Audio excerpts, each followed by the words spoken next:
How's it going, guys? Good morning. Good morning, real closers. We're back. We're back. Not on Monday, because yesterday we had Labor Day weekend, but we're back this week. We want to talk about 3 strategies to make your 2023 amazing. How is that going to work? Because there's a lot of planning we talked about, right? September.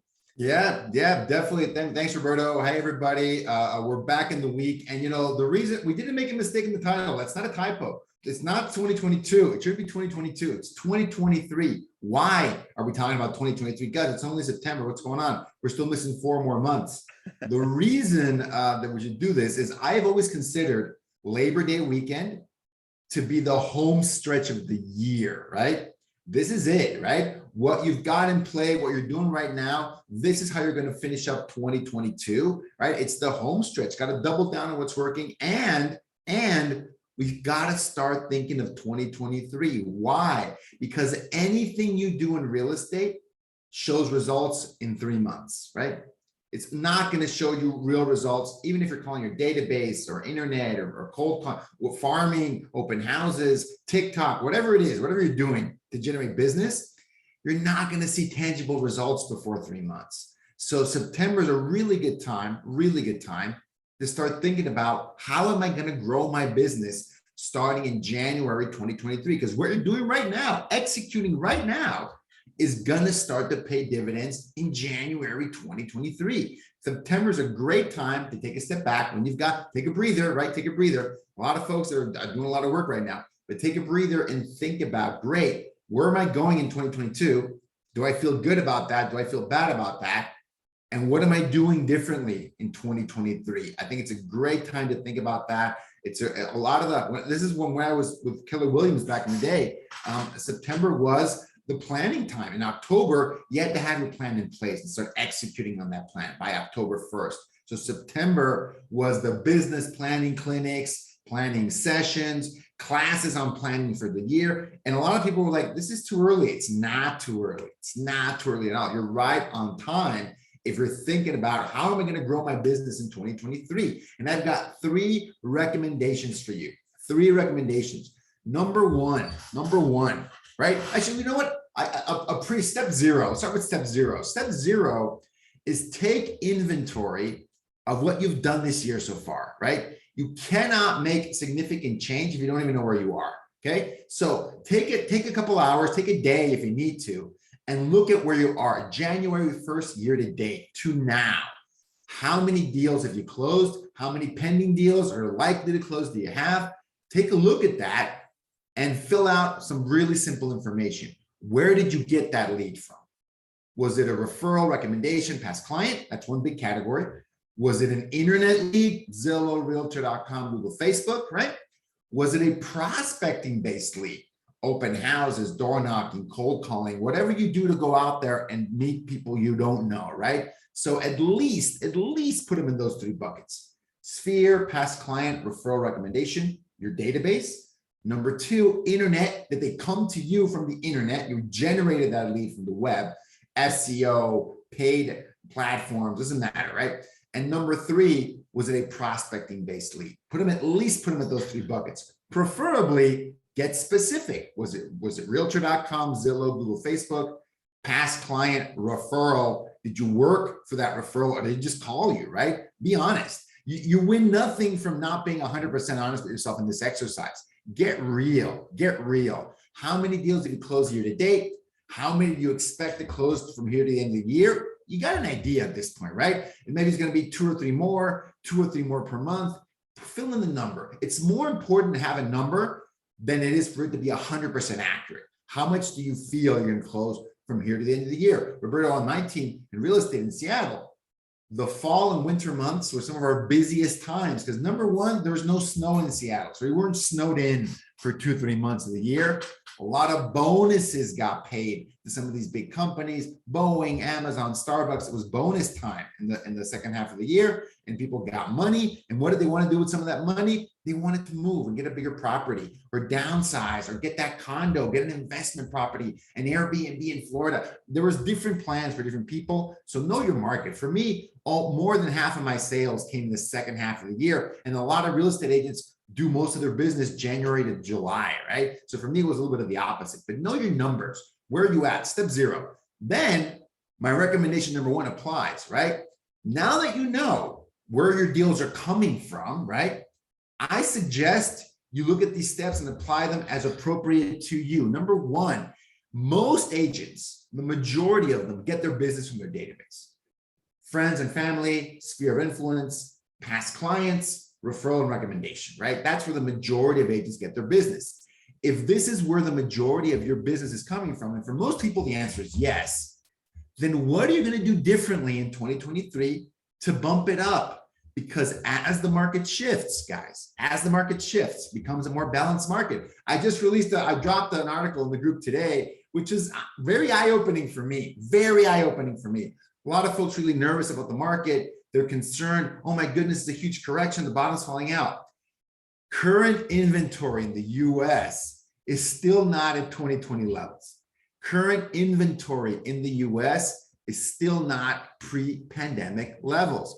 Was the bottom falling out of the market in 2020? No, it wasn't, guys. It wasn't at all. We considered that a seller's market in 2020, right? So definitely take that into consideration.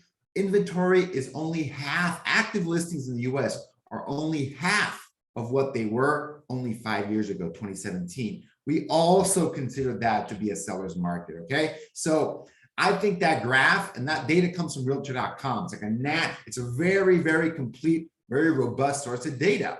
We got to put this in perspective. Yes, buyers are spooked by the interest rates. People are kind of in the holding pattern. Kids are going back to school. There's a lot of people kind of on the sidelines right now. That's true, but they're not going to stay on the sidelines forever. We got to just keep doing what we're doing.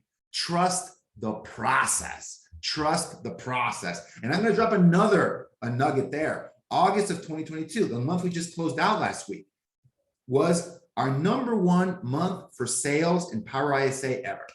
The history of Power ISA. We've never sold more campaigns for ISAs, placed ISAs on great teams than in August of 2022. What does that tell me? It means that some agents out there, not all of them, but some agents out there are doubling down. They're seeing an opportunity and they understand what I'm about to say. It's going to take more effort to generate deals in the next few months, right? So agents are staffing up, right? And they're doing it in a very cost-effective way, right? And that's why we have a little bit of a plug here. We have a great Labor Day offer as well. August was a record-breaking month for us. Let's see what we can do in September. We have a Labor Day special. Check out the link. We're going to drop it below, powerisa.com/realclosers, because people understand this. It's going to take some more calls to generate those deals in the next few months. It's going to take a little bit more hustle to generate the same amount of production we're doing only a year ago, right? For a lot of folks, it's going to be true. So understand that also applies to your database, right? So what are you going to do differently to generate the same or even more amount of deals from your database than you did this year, okay? And you should check out my video on database domination. I've given that talk here in Real Closers Power Hour as well. I can drop a link to that too, database domination. Because if you've never been intentional about working your database, 2023 is a great time to do it, right? And when I mean 2023, I mean now. Do it now so it can impact you at the end of this year and into 2023. Work that database, be intentional about that database. What does intentional mean? Call through the entire database 4 times per year. It should be at least 200 people long. If your database doesn't have 200 people, you're doing it wrong.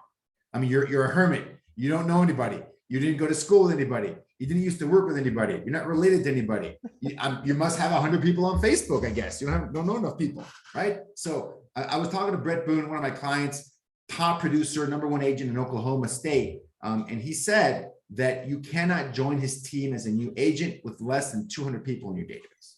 You just can't start as a newbie. And he has 30 people on his team. So I don't want to hear it, folks. I don't want to hear it. 200 people minimum, and you got to call them 4 times a year, right? And once a month, you should share some content with them on social media. Friend them all on social media, share some real estate specific content, always coming from contribution and value. If you want to know how to do that, check out the video. I'll drop it below.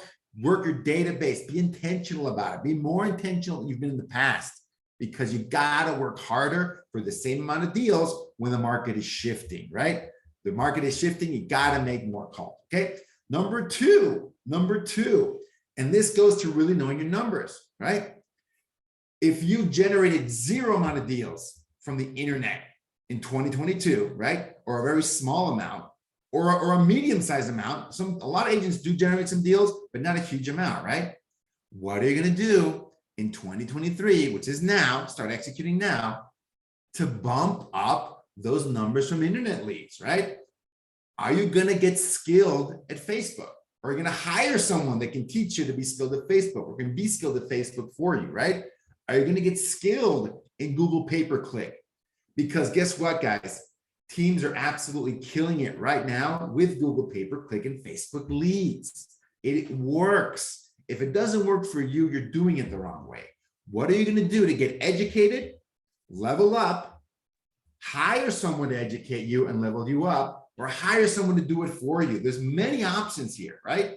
Find the one that works for you, but invest in the internet lead space, right? Because deals are getting closed from there all day. And here's one big thing. Internet leads lend themselves to generate one specific type of lead, and that is buyers, okay? If you didn't know, the most efficient way to generate leads from the web is to generate buyers, because it's easy to give them what they want, which is homes, deals, homes list, best price homes in the market, the top 5 properties with the biggest pricing decreases this week. There's a lot of ways to entice buyers to jump in and get information from you. Lots of ways. There's also ways to entice sellers. It's harder, it costs more, and those leads take longer to convert, right? So I always tell folks, the most efficient way to generate sellers is to generate a lot of buyers. Generate a lot of move-up buyers, downsizing buyers, and they're gonna have homes to sell, right? And there's ways of targeting them. But what are you doing to level up? What are you doing to improve, right? There's vendors out there, there's courses out there. Find one that works, and you gotta figure this out. And what are you doing? The question is, what are you doing to bump up your deals from internet leads in the next 12 months? Because the time is now to figure that out. Be honest with yourselves, right? If you haven't figured out this internet thing, now is a good time would have been 10 years ago. The second best time is tomorrow, right? Figure it out. Figure it out. It's not tomorrow, today, my bad. It's today. Today's the second best day to figure that out. Figure it out today and take the steps to filling your knowledge gap. You're lacking a skill, right? If you're not doing well with internet leads in this day and age, you're lacking a skill. And this is coming from a guy that generates 90% of his business from the internet, okay? If you haven't noticed, I'm doing this a lot, right? I'm on here, I'm educating, I'm giving out content, organic lead generation out of content. It's all internet leads. To me, it's all the same, internet leads. If you put on ads, great, spend money on ads. Those Facebook leads cost $3 to $5 a pop, right? That's another way to do it, but put the thought into it, get the training, because something I see very often, people get frustrated. Oh, internet leads don't work. Facebook sucks. The leads are terrible. This will never work for me. It's not true, guys. It's not true. You lack a skill or you lack a certain belief that needs to change. Figure out which it is. Figure out which one it is, because it can work. And the internet lends itself to create buyers, and buyers are going to become a hot commodity in the next few months. They're going to be hot. Well-qualified buyers that aren't intimidated by 5 to 6% interest rates. You want as many of them in your database as possible. The internet is still the best way to generate them, okay? That was step number 2. Strategy number 3. Look at the the last 12 months. How many deals did you get from prospecting? How many? Was it 0? Was it 1 from an open house? Did you door knock? Did you cold call? Did you convert any expires or FSBOs? Take inventory, because a well-balanced business that can sustain any kind of shift in the market, that can persevere and even thrive in the shift, has to have some of their business coming from a prospecting-based source. What are you going to do to bump up your prospecting game, to add prospecting into your business? And it can be as simple as open house management. I saw a thread this week about, hey, how did your Labor Day open house go, right? Half the agents in that list didn't even do open houses. They assumed they were useless. The other half had traffic, and we're converting buyers at these open houses, folks, right? So you either aren't even trying this, or you're trying it and having success, right? You're giving it a shot, right? Try it. Prospecting can be as easy as attending open houses and converting unrepresented buyers, right? That is for me, one of the easiest forms of prospecting. Go to as many open houses as possible. Nothing stops you from scheduling one open house per day. Nothing stops you from scheduling 2 open houses a day, right? Find the listings that you want to target, hold them open, offer to do it, find it. You won't know if you don't ask. If you don't have enough listings to have an open house every day, find listings that can have an open house every day. The goal is to talk to as many people as possible to get as many unrepresented buyers as possible, right? When I was doing this in Seattle, every open house I did, on average, I got 1 unrepresented buyer to add to my database. 1, okay? And it was almost a little bit less, almost 1 transaction per open house that I attended. If open houses are working for you, your plan for the next 12 months has to be, how can I attend more open houses? How can I make those open house opportunities as powerful as possible, as high converting as possible? And it probably won't be hold open a house that's been on the market active for 60 days with no price change. Don't hold those open, right? That's not what I mean. Hold open the homes that are newer, that have recent price adjustments, that put them on the radar of more buyers. Those are the ones you need to attend, right? So attend those open houses and make them effective. That's number 1. The next option for really easy prospecting, door knocking. Unbelievably easy to do. Or my personal favorite version of that is circle prospecting. Circle prospecting is one of the most efficient ways to have as many real estate conversations as possible with as many people as possible in the shortest amount of time. That's all circle prospecting is. It's door knocking on steroids. Have conversations. These folks are not expireds, they're not FISBOs, right? They're not want to go fight with you. You're just asking them if they need any help. You're letting them know that a home just sold on their property, a just sold campaign. Hey, we just had this property sell. It sold for this much, and I have these many buyers looking in this area. Who do you know that I don't know that might want to sell? Thanks for that. How about yourself? Have you thought of relocating? That's it, guys. That's the script. That is the script. That's it, right? That is it. And I'll drop another video on circle prospecting as well, so you can check that out. That's the lowest hanging fruit you can find. The easiest one you can get started with. It's not the lowest hanging fruit. It is the easiest you can get started with, because the lowest hanging fruit are in fact expired, FISBO, absentee owner downsizers. There's the more specialized lists, right? And absentee owner and downsizers are the easiest ones to call, because they're also not combative. They're not mad at you. Expireds and FISBOs, they take more practice. They take more skill, right? But circle prospecting, absentee owners, downsizers, and I'm going to put another category in there. Old expireds. Old expireds are, once an expired has been aged enough, they're like a circle prospecting call at that point, right? They're no longer getting bombarded. They're not hating life because everyone keeps calling them. They didn't get 50 calls that day. That's over, right? You're just checking in to see if they're still interested in accepting offers for their home. I'm grabbing the script from John D. Smith, my client. Hey, are you still accepting offers on that property? I'd love to talk to you about it, right? Let's see where this goes. Let's see if there's motivation. John D. Smith, who's a master of this, his number 1 source of expireds are expireds that are at least 30 days old. Number 1 source, because the tsunami is past at that point, right? No one's calling them anymore. No one's calling them anymore. His best source, not his only source, but his best source of expireds are the ones that are at least 30 days old, because they're going to pick up their phone again. They're going to reach out. They're going to be a little more reasonable. And they're right now, they're concerned the market's passed them by. They're really concerned about that. Reach out, make the call, right? And if you don't have time, add leverage. If you're making these calls, right? Let's say you had some deals closed from prospecting in 2022, and you want to bump it up in 2023 for prospecting, an ISA can be excellent at that. Adding leverage to your system, making more calls happen for you every single day, right? So that is my 3rd recommendation. Build up the prospecting side of your business. If you don't do it, start it.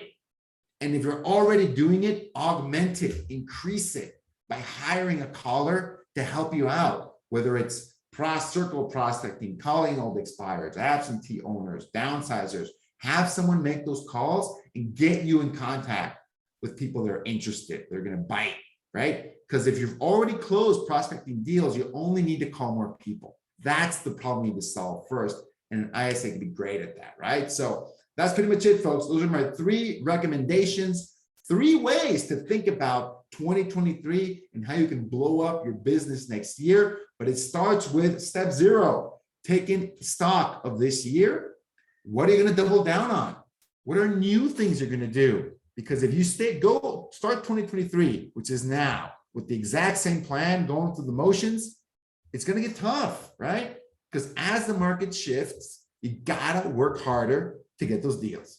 So you're either going to close less deals, make peace with that. Yeah, my income's going to go down 10%, right? Yeah, because I think transactions nationally are probably going to go down 10%, right? So, oh yeah, my business is going down 10%. That sucks. No, right?